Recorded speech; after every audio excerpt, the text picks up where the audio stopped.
स्वागत है बच्चों आपका एटॉमिक बायोलॉजी में। आज हम लोग पढ़ने वाले हैं सॉल्यूशन। सॉल्यूशन जो है वो क्लास 12 के फिजिकल केमिस्ट्री का पहला चैप्टर है और इसका लेक्चर नंबर 1 देख रहे हैं हम लोग। सीक्वेंस में ऐसे ही इसको कवर करेंगे। अगर इसके वेटेज की बात करें तो इसके क्वेश्चन जेईई में भी होते हैं, नीट में भी होते हैं और बोर्ड में तो होते ही होते हैं। अगर टाइप की बात करो ना तो बहुत ही बेसिक फार्मूला बेस्ड इसके क्वेश्चन होते हैं। अगर आप थोड़ा सा कॉन्सेप्ट समझ के इसको पढ़ लो ना तो फिर इसका क्वेश्चन गलत होने के चांसेस नहीं होते हैं। तो ये एक अच्छा है कि मार्क्स आपको प्रोवाइड कराएगा। नेगेटिव मार्किंग के चांसेस में कम होते हैं। थोड़ा कैलकुलेशन है, थोड़े फॉर्मूले हैं, थोड़ा कॉन्सेप्ट है और सब कुछ हम आपको सिखाएंगे। बने रहिएगा हमारे साथ, हर लेक्चर को देखिएगा और फिर लास्ट में मुझे बताइएगा कि क्या आपके डाउट क्लियर हुए कि नहीं हुए। तो सबसे पहले समझते हैं कि सॉल्यूशन होता क्या है।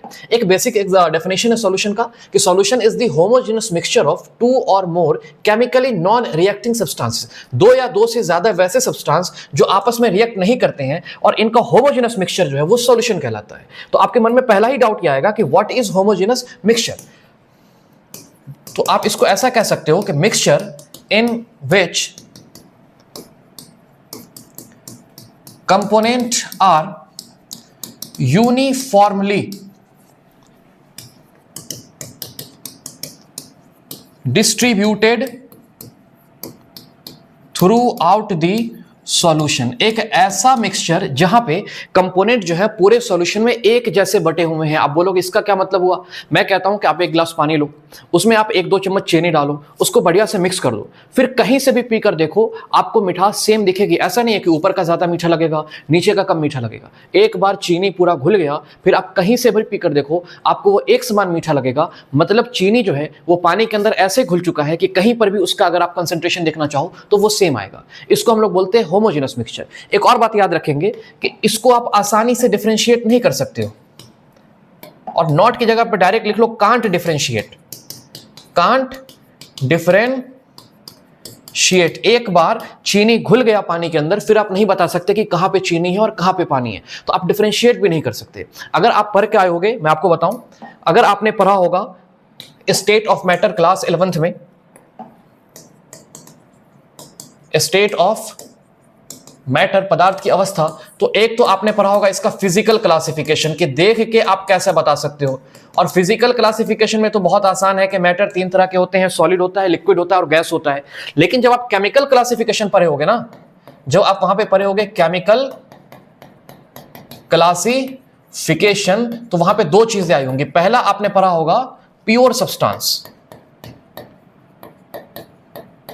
और दूसरा आपने पढ़ा होगा मिक्सचर। ये 2 तरह के मैटर होते हैं केमिकली। प्योर सब्सटेंस में फर्दर कौन आता है? प्योर सब्सटेंस में फर्दर आता है एलिमेंट और दूसरा कंपाउंड। प्योर सब्सटेंस 2 तरह के होते हैं, एलिमेंट और कंपाउंड। अगर मिक्सचर की बात करें तो मिक्सचर भी 2 तरह के होते हैं। पहला होता है होमोजेनस और दूसरा होता है हेटेरोजीनस। हेटेरोजीनस। आप बोलोगे हेटेरोजेनस क्या है, तो इसका ठीक उल्टा है होमोजेनस का। जैसे आप एक गिलास पानी लो, उसमें आप मिला दो सैंड और उसको मिक्स कर दो। मिक्स कितना भी करो आप बता सकते हो कि सर यहां पे सैंड है, यहां पर पानी है, मतलब आप इजीली डिफरेंशिएट कर सकते हो। वो हमारे लिए हेटेरोजेनस है। बट जब हम सॉल्यूशन की बात करेंगे तो हम होमोजेनस की बात करेंगे, जिसको आप डिफरेंशिएट नहीं कर सकते हो, जिसको आप अलग नहीं कर सकते हो और हर जगह पे उसका कंसंट्रेशन एक जैसा दिखेगा सॉल्यूशन के अंदर। ये हमारा होमोजेनस। एलिमेंट का आपको पता है कि नहीं फर्दर? एलिमेंट में तो आपने पढ़ा होगा ना, मेटल, उसके बाद नॉन मेटल, उसके बाद मेटलॉइड। ये 3 तरह के आपके एलिमेंट होते हैं। कंपाउंड में आपने पढ़ा होगा ऑर्गेनिक और इनऑर्गेनिक, जिसके सेपरेट केमिस्ट्री के ब्रांच ही हैं, ऑर्गेनिक और इनऑर्गेनिक। फिजिकल में तो पता है भाई सॉलिड है, लिक्विड है और गैस है, तो इस पे दिमाग नहीं लगाना है। तो वापस आते हैं हम लोग अपने टॉपिक पे। हम ये कहना चाह रहे थे कि होमोजेनस मिक्सचर एक ऐसा मिक्सचर है जिसमें कंपोनेंट यूनिफॉर्मली डिस्ट्रीब्यूट हो, आप इसको अलग नहीं कर सकते हो। ऐसे मिक्सचर को कहते हैं सॉल्यूशन। ठीक, अब देखो नेक्स्ट पॉइंट ये है कि जब हम बात करते हैं सॉल्यूशन की तो हमारे सिलेबस में बाइनरी सॉल्यूशन की बात करता है। कौन सॉल्यूशन की? बाइनरी सॉल्यूशन की। बाइनरी सॉल्यूशन कहने का मतलब है कि कंपोनेंट विथ 2 सॉल्यूशन। उल्टा बोल रहा हूं मैं, सॉल्यूशन विथ 2 कंपोनेंट होगा ना जी। सॉल्यूशन विथ 2 कंपोनेंट, यही हमारा सिलेबस ही है। इससे ज्यादा दिमाग लगाना ही नहीं है। और जब 2 कंपोनेंट है हमारे पास तो एक को हम बोल देते हैं सॉल्वेंट और एक को बोल देते हैं हम सॉल्यूट। एक को हम क्या बोल देते हैं? सॉल्वेंट, और दूसरा हमारे लिए हो जाता है सॉल्यूट। इनके बारे में छोटी छोटी बातें देख लो। कुछ बातें तो आपको पता भी होंगी, जैसे सॉल्वेंट में कहा जाता है कि ये लार्ज अमाउंट में होगा, किस में होगा, और ये किस अमाउंट में होगा, ये स्मॉल अमाउंट में होना चाहिए। ठीक, सॉल्वेंट वो है जो सॉल्यूट को अपने अंदर क्या करा दे, डिसॉल्व करा दे। तो क्या लिखोगे, डिसॉल्व सॉल्यूट इन इट, खुद में ये सॉल्यूट को डिसॉल्व करा देता है। सॉल्यूट वो है जो सॉल्वेंट के अंदर जाकर डिसॉल्व हो जाता है। तो क्या लिखोगे, गेट डिसॉल्व इन सॉल्वेंट। ये तो दो बेसिक बातें हो गई। मैं चाहता हूं कि इसमें आप एक और पॉइंट लिखो, same physical state, same physical state as that of resulting solution, resulting solution. जैसे कि जब आप चीनी में, फॉर एग्जांपल मैं इसका ले लेता हूं, जैसे आपने क्या किया, आपने कहा कि सर मैं लेता हूं थोड़ा सा शुगर और उसमें मिलाता हूं वाटर और मिला के मैं बना लेता हूं एक शानदार सा सॉल्यूशन। मैंने कहा वेरी गुड। इसमें आपसे पूछूं कि सॉल्यूट कौन है, तो आप बोलोगे शुगर जो है हमारा ये सॉल्यूट है, और जो वाटर है हमारा वो क्या है, सॉल्वेंट है। वाटर का फिजिकल स्टेट लिक्विड है, सॉल्यूशन का भी फिजिकल स्टेट क्या है, लिक्विड है। तो हमने कहा कि सॉल्वेंट वो है जिसका फिजिकल स्टेट ठीक वैसा होता है जैसा कि एक सॉल्यूशन का फिजिकल स्टेट है, मतलब ये भी लिक्विड है तो ये भी लिक्विड होगा। तो ये बेसिक बातें हैं, बट मैं चाहता हूं कि इसमें आप एक और कॉन्सेप्ट ऐड करो, वो है डाई इलेक्ट्रिक कांस्टेंट का। तो आप नेक्स्ट देखो, चलिए तो हम देखते हैं कि सॉल्यूशन में डाई इलेक्ट्रिक कांस्टेंट का क्या कॉन्सेप्ट है। अगर आप क्लास 12 के फिजिक्स पढ़ चुके होंगे तो आपने पहला चैप्टर में पढ़ा होगा, कूलम्ब चैप्टर में, कि जो के है आपका वो बताता है, और क्या दिक्कत है इसको, के जो है बताता है टेंडेंसी टू स्टोर चार्ज। किसी भी सब्सटेंस के अंदर चार्ज स्टोर करने की जो क्षमता है वही उसकी डाई इलेक्ट्रिक कांस्टेंट है। बट हम फिजिक्स की बात नहीं कर रहे, केमिस्ट्री में इसका क्या यूज है समझो। केमिस्ट्री में कॉन्सेप्ट ये कहता है कि dielectric constant of solvent, इसको जब एक्सप्लेन करो तो आप बोलो it is the tendency of solvent to decrease the electrostatic force of attraction between opposite charge ion, between opposite charge ion। दो कॉन्सेप्ट है। फिजिक्स में तो जनरली आप पढ़ते होगे किसी भी सब्सटेंस के अंदर चार्ज स्टोर करने की जो क्षमता है वो उसका डाइलेक्ट्रिक कांस्टेंट कहलाता है। केमिस्ट्री के सॉल्यूशन में मैं ये कह रहा हूं कि सॉल्यूशन में दो कंपोनेंट थे, एक सॉल्यूट था और एक सॉल्वेंट था। यहां पे सॉल्वेंट के डाई इलेक्ट्रिक कांस्टेंट की बात हो रही है, और मैं ये कह रहा हूं कि जो सॉल्वेंट का डाई इलेक्ट्रिक कांस्टेंट है ये सॉल्वेंट की वो क्षमता है जिसमें ये सॉल्यूट के जो अपोजिट चार्ज आयन है इनके बीच का इलेक्ट्रोस्टैटिक फोर्स घटाता है। अगर आप पढ़े होगे, जैसे मैं आपको एग्जाम्पल देता हूं, मेरे पास ये था पानी, क्या था ये, और इसमें मैंने भर रखा था H2O पानी। इसमें मैं मिलाना चाह रहा हूं NaCl। आपको पता है जब NaCl आएगा तो ये टूटेगा किसमें, Na प्लस में और Cl माइनस में। इन दोनों के बीच में क्या फोर्स लगेगा, ऑब्वियस बात है कि अपोजिट चार्ज आयन है तो इनके बीच में जो फोर्स लगेगा इसको हम लोग क्या कहते हैं, इलेक्ट्रोस्टैटिक फोर्स। इन दोनों के बीच में जो फोर्स लगता है इसको अपन क्या कहते हैं, इलेक्ट्रोस्टैटिक फोर्स। अब सवाल यह है कि पानी इन दोनों के बीच के फोर्स को जितना कम कर पाएगा उतना ही ज्यादा ये आयन पानी में स्टेबल होंगे और उतना ही अच्छा सॉल्यूशन तैयार होगा। तो कहना मेरा यह था कि dielectric constant of water, electrostatic force, static force between Na plus and Cl minus. Dielectric constant of water क्या करता है, Na प्लस और Cl माइनस के बीच का जो इलेक्ट्रोस्टैटिक फोर्स ऑफ अट्रैक्शन इसको कम करता है, और इसके कम करने से होगा ये कि ये जो आयन है ये सॉल्यूशन के अंदर क्या हो जाएंगे, स्टेबलाइज हो जाएंगे। These ion get stabilize into the solution. तो अब इसको मैं इस तरह से कहना चाहता हूं कि जितना ज्यादा डाई इलेक्ट्रिक कांस्टेंट होगा उतनी आसानी से आप इस फोर्स को घटा सकते हो और उतना अच्छा सॉल्युबिलिटी के साथ आप सॉल्यूशन तैयार कर सकते हो। तो मैं क्या बोलता हूं, अगर डाई इलेक्ट्रिक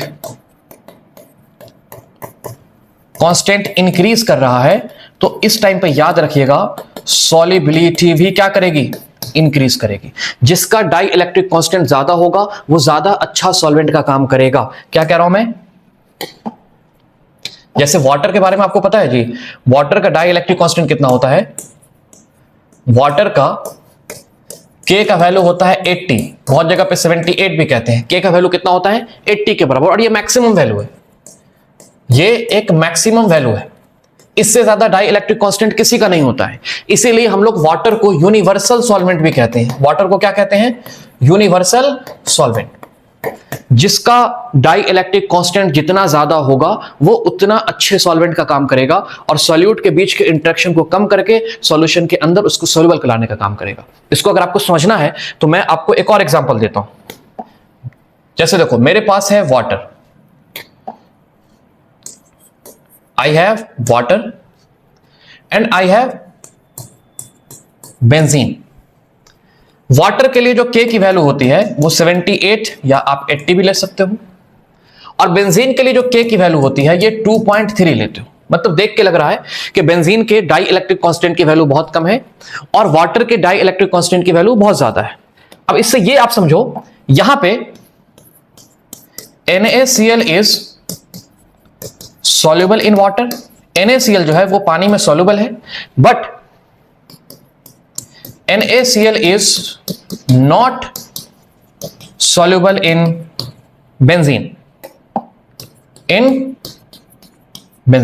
जो NaCl पानी में सॉल्युबल है वो सेम NaCl बेंजीन में सॉल्युबल नहीं है।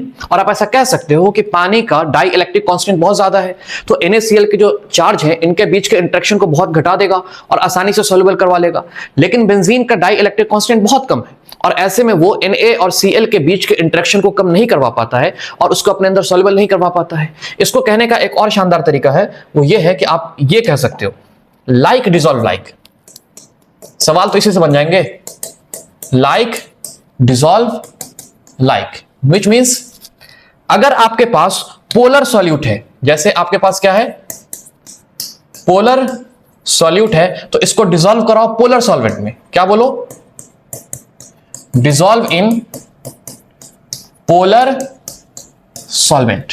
और अगर आपके पास नॉन पोलर सॉल्यूट है, नॉन पोलर सॉल्यूट है, तो आप इसको डिसॉल्व करा दो, dissolve in non polar solvent.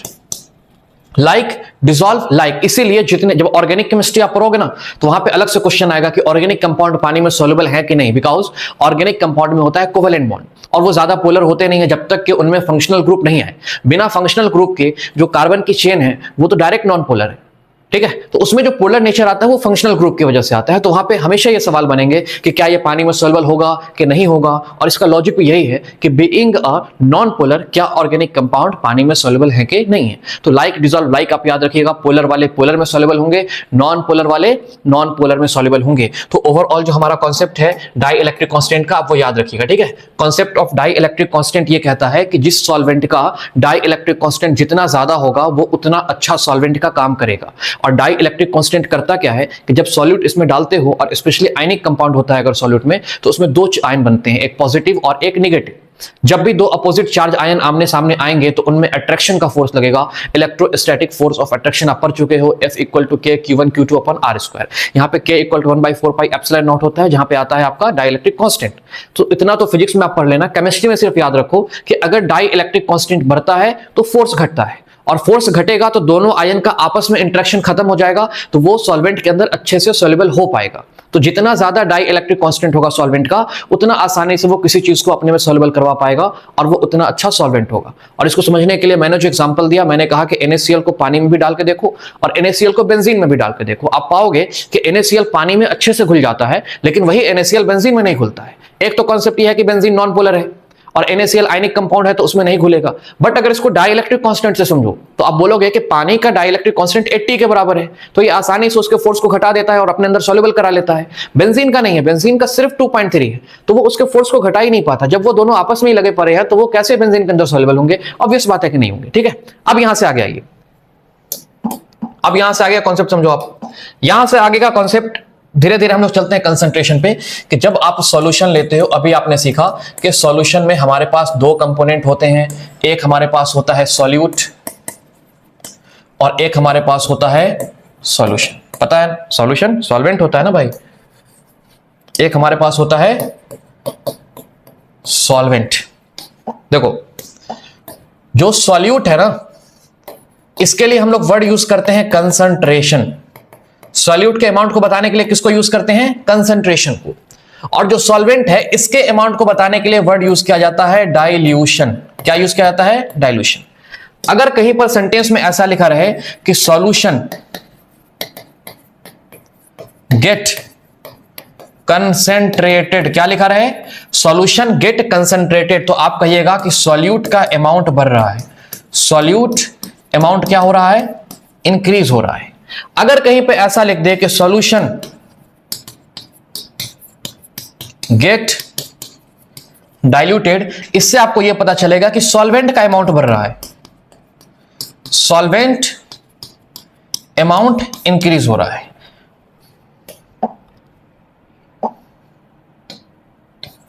यह भी याद रखोगे, after dilution concentration decrease. Dilution करा देने के बाद कंसंट्रेशन डिक्रीज हो जाती है। कैसे समझो? आपने एक गिलास पानी लिया, एक गिलास पानी में आपने 2 चम्मच चीनी डाला, उसको पी के देखा, आपको बहुत मीठा लगा। ठीक है, अब उसमें एक गिलास पानी और मिला दो, यानी आपने उसमें सॉल्वेंट मिला दिया, उसको बढ़िया से मिक्स करो और पी के देखो। अब आपको उतना मीठा नहीं लगेगा। क्यों नहीं लगेगा? क्योंकि अब पहले जब आप 1 चम्मच पी रहे थे ना, तो उसमें चीनी की मात्रा ज्यादा थी, तो वो ज्यादा मीठा लग रहा था।